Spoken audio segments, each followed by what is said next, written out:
And next slide, please.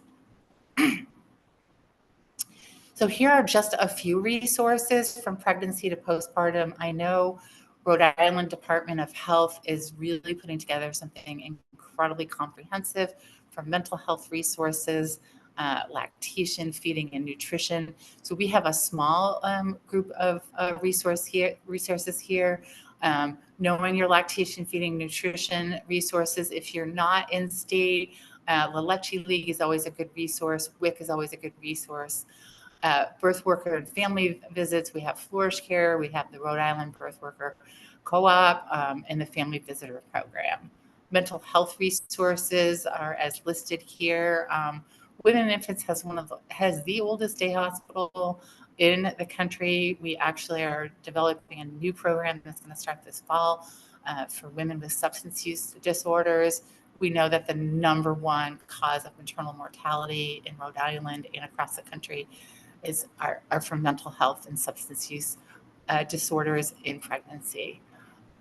There are transportation resources here and insurance resources. So I wish you well on your journey. Please feel free to pop any questions in the chat. And I'm so glad to reinvigorate our virtual series. I know we all get a lot of joy out of this, of sharing information. I love birth and I want yours to be joyful and positive. Thank you. Thank you so much, Liz. And I love the resources that you're sharing here. We'll make sure to share this out more broadly as well. So for those that couldn't join today, and also those that are part of our network with Flourish Care, we'll make sure to get this out to all of the doulas and you always want to check with your insurance company too. There's amazing resources when you reach out. One of the examples Neighborhood Health actually just shared with us is on the right here, and there's Mom's Meals delivered to your home. So you just never know until you reach out. But thank you, Liz, for sharing that, and also just talking about it's a big shift. It's a transformation, becoming a mother, and that's a big part of this. It's not just about the baby, which is the way I felt when I was giving birth. It was all about, a healthy baby, not necessarily a healthy mom. So we want to change that. Awesome. Let me continue to share my screen and then hold on a second. All right. I think I'm next here. So I'm going to pop in 1 second. Everyone can see the screen, I hope. And then I'm going to try to make myself spotlighted, although that seems to be a challenge. I can do it for everyone else, but maybe not for myself. Okay. So my name is Melissa Boley. As I mentioned, CEO and founder of Flourish Care. We are a maternal health care company, ultimately really coming from the community standpoint and working in partnership with clinical care teams. And what I mean by that is what everyone's kind of talked about is there's a whole spectrum of care, and most of it happens within the hospital, or at least that's the way people think about it. But there's also all of the support. Like, think about while you're pregnant, giving birth and then postpartum, 80% of the time you're actually outside of the hospital walls. So how are you getting that support, joining support groups, getting childbirth education, getting parenthood education? Doula care is one big aspect of that. So ultimately, what we see that as, we call it wraparound care, which means it's that care that exists outside of just your clinical care team. We work in partnership with the clinical care team, ultimately to ensure that you get all the resources that you need and that you have the best possible experience. So again, not replacing your OB, your midwife, your social worker, your mental health therapist, the team that you've built. We're working in conjunction with them. We come from the community standpoint. So we are similar. We're usually moms ourselves, similar lived experiences, ultimately providing that support wherever you need it, in home, in the clinic, and also via telehealth. It really depends on what your needs are. Ultimately, what we're doing at Flourish Care is matching you to a doula that's culturally matched, speaks your language. We have interpreter services. So ultimately giving you that support from very early on in your pregnancy. As soon as you find out you're pregnant, you can reach out and see if doula care is covered for you, and then you can get that support. We love to engage as early as possible because then we can help prepare and get you to the resources that you need. But again, if you're already had a baby, you're still eligible for doula services. That's one of the big questions we get all the time is if I've already had my baby, is there any doula support that I'm eligible for? And the answer is yes, and I'll talk about what that looks like. But really, supporting you from early pregnancy all the way to through 12 months postpartum. And then depending on your insurance, typically what's covered is 6 to 8 visits of in-person birth support at the hospital. So that means you get 6 to 8 visits around the birth, and then you also get somebody who shows up to the hospital and supports you during that birth. And we have some amazing people. You'll have Bridget talk about from the doula perspective what that support looks like, and then we'll also have some parents talking about what does that actually mean. Um, Doulas support a whole range of different needs. So again, it's very personalized. So if you need help building a birth plan, that's usually one of the first steps that we do. And it's actually part of an educational packet that we send out to every patient. In-hospital birth support is part of many packages as well. And breastfeeding, bottle feeding, social needs. This has been a huge one that a lot of our doulas are getting very involved in. Sometimes they'll work really closely with the social work team or community health worker. Other times they're linking directly to community resources. Sometimes churches, really depends on what the needs are. Supporting you through perinatal mood disorders. So we've had a number of patients who didn't know what was going on, why they were kind of transitioning from what we would think are baby blues into something more serious. And the doulas are able to kind of identify that and work with you to make sure that you have the right resources. Postpartum recovery care, your body goes through a lot during birth, and there's certain things that you may not know about. There's, ongoing bleeding through 6 weeks. Oftentimes people don't talk about these things, and that's really where a doula can come in and help support you, help you understand what's normal, how to get the support that you need when things are not normal. Offer in-home newborn care. So do you need help with, how to get the baby to get some sleep? Do you need help with lactation? Do you need help with like how to swaddle? All of those things are things that doulas do during that entire time. So again, there's lots of options, and it's very personalized to what your specific needs are. And at the end of the day, the goal of the doula is to empower you. So you feel like, I know exactly what I need to do. I know how I'm going to be able to provide for my family. I know how to care for my newborn. I know how to care for myself and put my needs first, because if mom's not okay, the rest of the family's not okay. So that's something that's very, very crucial. And doulas focus a lot on the mother's needs, sometimes even more than the baby's needs, again, depending on what the patient ultimately needs. So insurance coverage, this is a big kind of web of information, and it's constantly changing. So we wanted to be very clear about where things stand today. Anna Sophia talked about it. Rhode Island was the first state in the country to actually require by law that doula care be covered for almost every single pregnant person or postpartum person in the state of Rhode Island. So that means private covered, so commercial plans, and Medicaid plans, which is really, really huge. There's a couple other states that have now joined on to that as well, but in Rhode Island, that is the requirement. There are some loopholes, so I want to talk a little bit about that. And then Mass Health, I know we have a couple of patients joining from Massachusetts as well. They just went live with coverage in the January timeframe was when we started supporting births, and they implemented 6 to 8 visits and in-person birth as well. So I'll talk about the differences. The most extensive coverage today is through Blue Cross Blue Shield of Rhode Island. They recently changed it in March of this year. You get up to 15 hours of telehealth or in-person support, again, based on what your needs are, and those can be strung together. So let's say you're really struggling postpartum. It's a couple days after the baby's there, baby's been born. Somebody can come into your home and support you for multiple hours. So you can, essentially get 5 3-hour visits. You can get 3 5-hour visits. You can have 15 1-hour visits. It's really up to you. And those can be used from the time you're pregnant all the way through to 6 to 12 months postpartum, again, depending on the plans. You definitely want to check your coverage ahead of time. And then in-person birth support is included there. Neighborhood Health Plan, United Healthcare, Tufts and Harvard Pilgrim in Rhode Island. They all have 6 1-hour visits, the minimum of 1-hour visits, in person or via telehealth, again, during that pregnancy or postpartum, in addition to in-person birth support. TRICARE, it's actually 6 30-minute visits, and it has to be after 20 weeks pregnant. We actually had a patient that recently came to us that was 20 weeks pregnant, And currently her claims are being denied because they need her to be 21 weeks pregnant. So there's a lot of like red tape around these things. You really want to check your coverage before you start engaging with a doula. And then doulas need to be credentialed through each one of these insurance plans in order to offer that coverage. Cigna, it's actually unlimited visits. It needs to be based on medical necessity. So there has to be a reason that you need doula care, but the reason is that you're pregnant.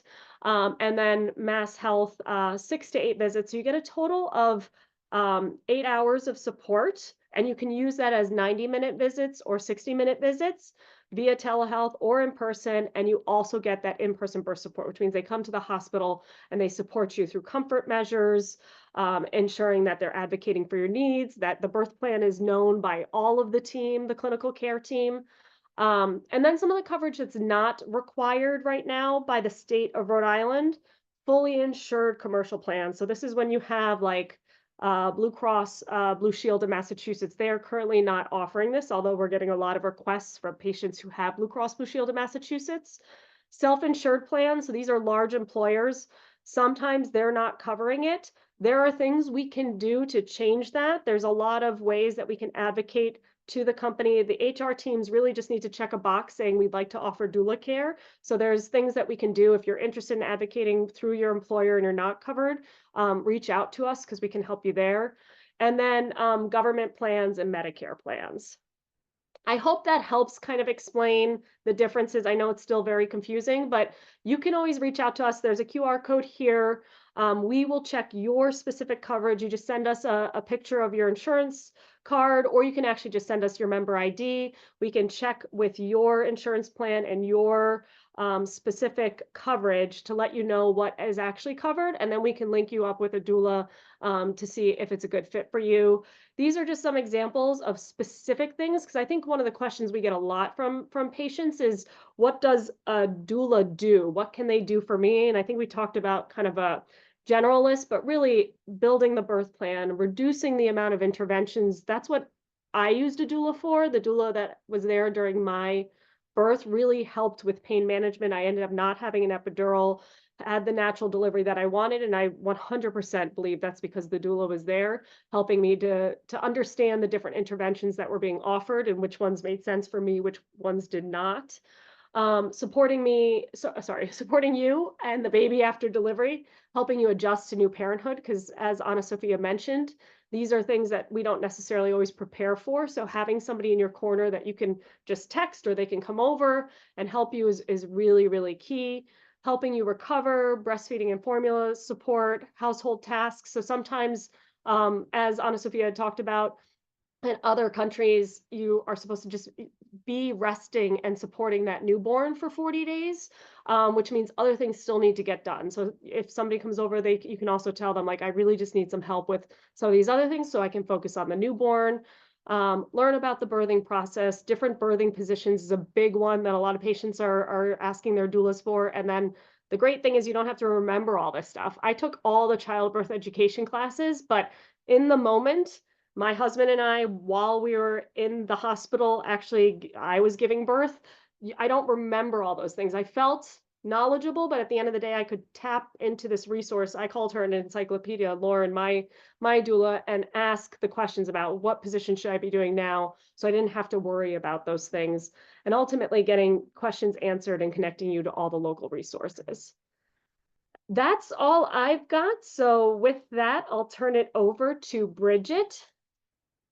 Bridget, are you there? Yes, I am Great. still here. Thank you, Melissa. So my name is Bridget, and I became a doula actually a couple of years ago, and this was prompted by my own personal experience. So I had my first child during the pandemic, and as you know, during that time, you were not allowed to have anybody, but the laws changed, and you were allowed one person. I knew that I needed somebody that was reliable and knew what they were going to do. So I was lucky enough to get a doula who actually did this pro bono for me, a huge blessing. What I noticed is, though for years and years and years of dreaming of becoming a mom, I was not as ready and prepared as I was. And then you add that component of we are living in a, sorry, one second. We're living in a stressful time. My body's changing. It was a blessing. So, what now as a doula, I tend to offer a few things. I offer emotional support, physical support. I'm sorry, she wants to become a doula too. I offer informational support. I advocate, and I also work with the family, not just the pregnant individual. When I'm offering emotional support, I try to be present from early onset of labor till birth or even postpartum. I usually work by encouraging my birthing people. I have by boost their confidence and morale, because sometimes that's all you need. You need somebody by your side to encourage you, and you need a lot of empathy because as you know, when you're pregnant, everybody has an opinion. From the neighbor to the person walking their dog, everybody knows everything about you. And sometimes they just touch you. So as a doula, I empathy listen to my mother's feelings or their partners, and I create a safe space for them where they can express concerns and emotions and how to deal with the various people in their lives. What I also do is I offer physical support and different techniques to alleviate discomfort. That can be something like a breathing treatment, massage, different ways to position yourself. And assisting them how to do that as labor progresses and comfort. When I'm doing this physical support, I also work with their partner, whoever they choose to have in their birthing room, in case for some reason I don't make it in time. And we work together and we learn different techniques, right? If they decide that they're going through a water birth, I offer support on how to utilize water to provide relief, okay? Informational support. I try to keep myself educated. So I read a lot about birth, about babies, about new research coming up, and I provide that information to my birthing people. And we talk about all stages of labor, common procedures and interventions. And I empower parents to make their decision. Because again, I am not a medical professional and I am not going to replace a doctor or their medical team. I'm here just as an additional person. If they go to their postpartum, if they go to their prenatal appointment and there's something that they do not understand, I work with you. I explain to you what that means and what the possible intervention is. But I also, as a doula, do not take any decisions for you. That's something that you make on your own, okay? Because this is your birthing experience, and I want to keep it as that. My goal, again, is to just be purely supportive. There's no right way or wrong way to go into birth, right? Advocacy. This is a big chunk and it's one of my favorites. Is I keep an open dialogue with mom, the partner, the medical team, and just to make sure that we work together. I do not want anybody to feel like I'm imposing my way or I'm not listening.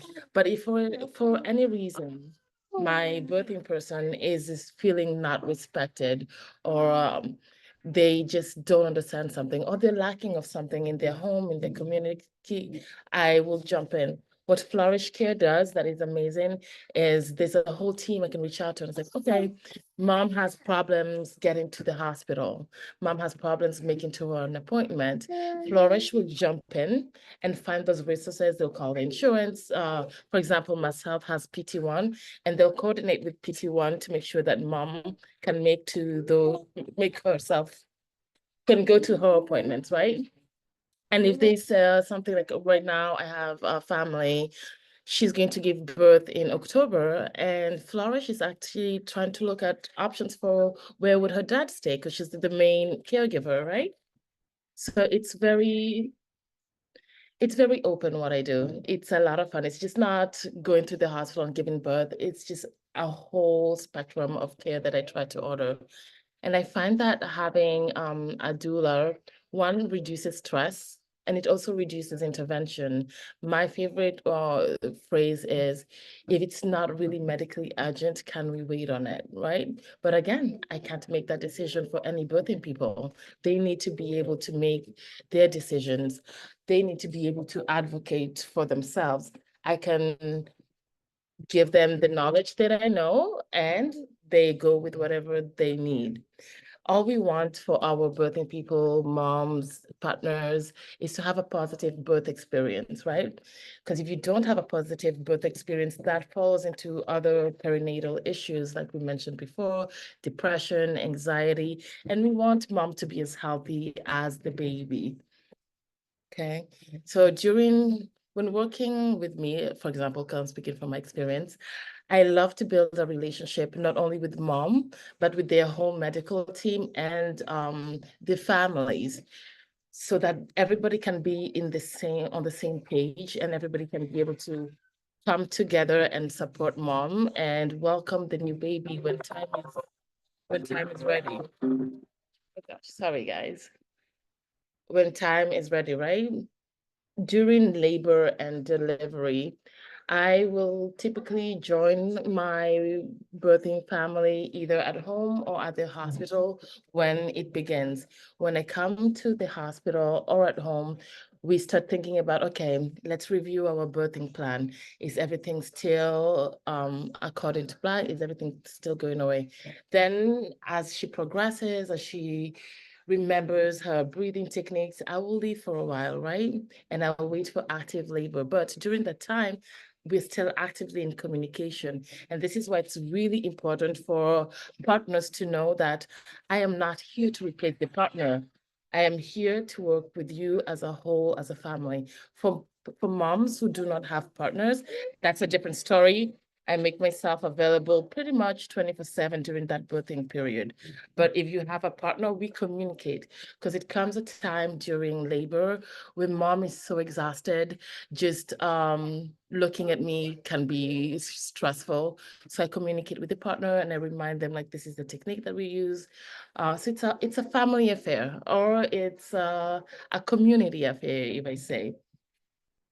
When we're in the hospital, I make it a point to introduce myself to the medical team, midwives, doctors, what's not, and just to let them know that I am here as a presence.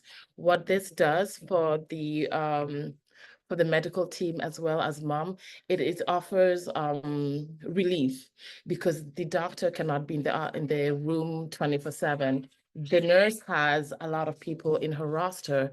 So me being there as a continuous support, talking to mom, call me mom, helps the situation. Mom is more relaxed. Mom is focused on the baby and coming. If we need to sing songs, we sing songs. If we need to listen to music, we listen to music. If mom wants me to read her book, I'll read a book. It's just making sure that everything works out. Everything works out for mom, right? What I do offer, again, is like, let's talk about my day. Like, what is a day in my life? What I do is I start by checking my messages from clients, and I respond to overnight questions, and I offer reassurance. I make sure that I do my own personal self-care, because everybody gets burnt. You can get burnt out. So I do my own personal care. I meditate. Then I start with my client visits. I will conduct like perinatal visits. I will discuss the birthing plan, practice comfort measures with my clients, and offer education about birth, labor, and postpartum care. So this, depending on depending on any client's needs, is an hour or two, right? And as you know, I'm in Massachusetts, so myself covers this, and it's amazing. After that, I book a different appointment, and we see each other at a later time. When I'm doing my care, I also listen very attentively to what mom is telling me, and I try to determine what is the next point of action. Do I need to give her more time? Do I need to call somebody else on her behalf? Or everything's been fine and we just wait for the next appointment? I like to say that I'm a therapist without a degree, but again, I do not practice medicine. So I make recommendation. It can be something as simple like, hey, you look stressed right now. Is there somebody you'd like to talk to? Is there somebody I can connect you to? If they don't have anybody in mind, then I reach out to Flourish again, and they have a lot of amazing resources that we then connect our clients to. If, for example, they're having an issue at home with their partner, for example, I listen, and the only way I would intervene is just to advocate for mom. But again, I do not talk to them. I do not interfere in any discord. I let them handle it themselves and make sure that everybody is safe. Okay. During labor support, this can be done at home. Most doulas work in hospitals, in birthing centers, they work at home. So it's really important to choose somebody, a doula that with whom you connect, because it's a very emotional journey and it's very personal. So you need somebody that you trust, okay? Usually we are on call. Let's say if your due date is August 3rd, I like to joke like any time between that month is full game. So as a doula, I have to be on call. I also understand that maybe I cannot be 10 places at a time, and we tend to work with the backups. So in the process, when working, especially with Flourish Care, the system is you always have a backup that can jump in. So you'll connect with your primary doula, and then eventually, when closer to your due date, we will introduce you a backup person that will just act as extra support. If you can't text me, and you text the backup, they will answer as fast as possible. So there's a lot of flexibility and balance here. And we're very accountable to the people that we work with, right? Another responsibility that we carry as doula is we engage in a lot of community activities, and being with Flourish is amazing because there's so many baby showers, community baby showers. There's prenatal classes that can be offered. There's workshops that they can send you to. There's fairs. I just attended one last time with Melissa, actually. It was amazing, and I got to meet people from Family Well, PSI, who handles like perinatal mental health care. So it's very detailed, the range of support that we offer during the day. And we just want to enhance the childbirth experience for pregnant people, the partners, and the family. So what I've noticed is a lot of people don't really know what a doula is, or if they do know what a doula is, there's the misconception that we are here to replace your doctors, your midwife, or your partner. We are not going to do that. We're here to offer support, and we're here to basically work with everybody in unison, right? So when we work with a pregnant person, mom, or however you identify, I'm sorry, I should mention that. We offer continuous and emotional support, and we try to reduce anxiety and stress. What I like to do is breathing exercises, right? So we can learn, there's different breathing exercises. My favorite is smell the roses, blow your candle. But depending on each individual, I will tailor it. If I need to do Lamaze breathing, I will do that as well, right? All I want for my pregnant person is to feel confident, empowered during that prenatal stage, during pregnancy, during labor, and postpartum, right? So again, we're here for the whole family. I do a lot of education, so I take notes a lot. And whatever is missing from my depth of knowledge, I do reach out to others that might be more experienced than I am, or that just basically know better, I can reach out to a doctor and ask for more clarification and then try to explain it in lay terms. But from the beginning to the end, we are very involved. We are also involved to the capacity that makes mom and the family comfortable. So if you're somebody that prefers communication once a week, we are there for you once a week. If you're somebody that needs communication every 2 weeks, every 2 months, we're there. We're really very flexible. During the process of birth and labor in the hospital or at home, we make sure to relieve each other. So that's why it's great to work with the partners. If dad is there or grandma is there or sister, depending on who our birthing person chooses to come with, we take turns, right? Because we can't be there for the full time. So we just take turns. But the most important thing to remember is we work with everybody. So if mom has a question, if the partner has a question, if dad has a question, we work in unison so that everybody feels heard, everybody feels ready, and we communicate well with the doctors. We delegate information as it goes. What we also do offer as doulas is we try to understand family dynamics, as I explained, and help facilitate open communication. Often partners will feel like it's such a beautiful experience, but as we focus more on the baby, partners can also feel lost in the mix. So we want to remind and empower everybody in that stage that you're equally important. And I'm talking specifically here about siblings. As doulas, we work a lot with siblings and we help prepare for the arrival of a new baby in age-appropriate explanations, right? And we offer reassurance as well. Because some babies, some kids are really hilarious. I've had a kid ask me, okay, but when can we return it? So it's just creating a calm environment where everybody feels supported, mom, dad, birthing person, and we encourage bonding. I also work in the postpartum period, and this is a great time. If it's your first birth, you're maybe not ready to have a baby. You've done the baby shower, you've done everything, but there's so many questions that come in the perinatal period. We help by being there for you and also like looking for signs of like, oh, is this anxiety turning into something different?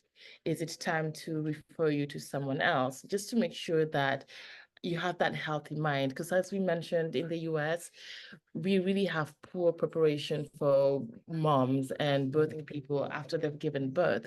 Some people have to return to work right away because maybe they're a single mom and they need that income. So being able to let them know what options they have, especially let's say they want to breastfeed, but breastfeeding is challenging, then we work with Flourish to find that lactation specialist, somebody that can come in and take the pressure off and just assist you as you go and as you learn the process of being a parent. So as a doula, we're not here to replace anybody.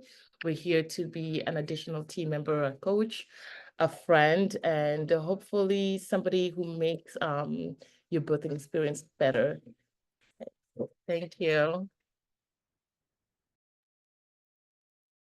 Thank you, Bridget. You are amazing. Like you are talking doula care. I love that whole conversation about really what it looks like in great detail and just the way doulas engage. They're not replacing anybody. It's really a glue that brings all of these pieces together.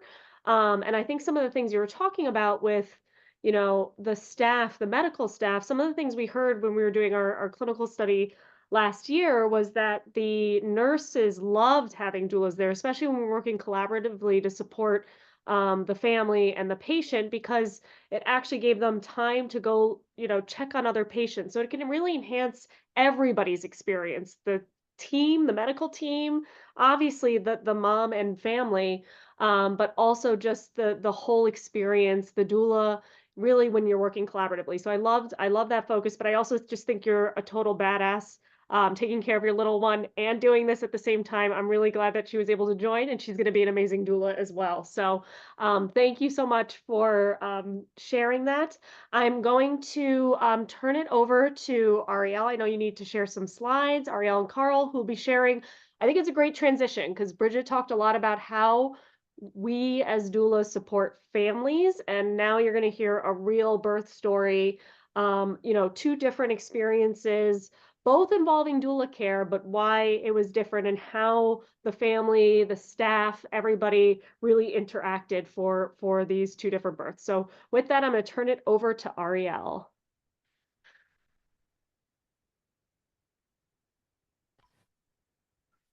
Hi, everybody. Oh, there we go. All right, so I'm Carl and this is Ariel. We live in Flagstaff, Arizona, both work in the medical device industry. As Melissa mentioned, we'll talk about two of our births, both in the hospital. We had doulas for both births, and we'll talk about the differences. Doulas are not covered by insurance here. We'll talk about some of the decisions to hire a doula or not later. The difference, the one big difference here that Melissa mentioned, our first baby was born during COVID, and our doula was not able to join us in the hospital. And so the question is, we made it through labor for the first birth kind of on our own per se. And so why did we decide to hire a doula for the second time around when we kind of got by the first time? And maybe it's hidden in the we made it through part, which we'll talk through. So why did we get a doula the second time around? Coming into the second birth, I actually had just started a new job, like got a promotion. So I was really stressed out. Didn't feel like we had a bunch of time to like meet with our doula and all this stuff. And I was like, do we really? And the in-hospital support, I think, is kind of the primary thing that you think of. And I was like, do we really need someone? Like, Carl, you did it before. It was totally fine. And I was like, you've got this. And he kind of said, no, I don't got this. So last time, so this is a picture of our second birth, or second labor, I should say. With our first labor, it was a really long labor and I had back labor. And so Carl was basically on call when we were in the hospital because we, again, like Bridget said, we only could have one support person in the room. So Carl was every contraction on my back pushing on it. And if he wasn't, I was yelling at him. But at the same time, he was like interacting with the nurses, trying to ask me what I needed, trying to text my friends and family. And so it was just a lot for him. And so this time around, he was like, well, even if you're nervous about it, like I really want a doula this time. And so I think there's something pretty notable in this picture of our second labor. And that's the smile on Carl's face. Kind of a joke, but it was a much better experience for the both of us, I think, when we had our doula in the hospital with us. So we'll kind of talk through the differences from birth 1 to birth 2, from the before labor help and the after. I will say, like, there was the time aspect, but I think a big part too of why I was on the fence about getting a doula was the cost. So like Carl said, doulas are not covered by insurance. And so for me, it felt like I'm spending a bunch of money on myself, and that's not how it should be thought of. I think you've made comments before where it's like, we are a family. If you think about the cost of a child, like in the long run, $1,000 or whatever it ends up being is pennies compared to the life of the child. And so spend that investment on our family. So I don't know. Yeah, so there's a couple slides here. This slide is really focusing on the before aspect and the differences between birth 1 and birth 2. Leading into birth 1, at least I had basically no idea, like I think Melissa said before, what the word doula meant, what that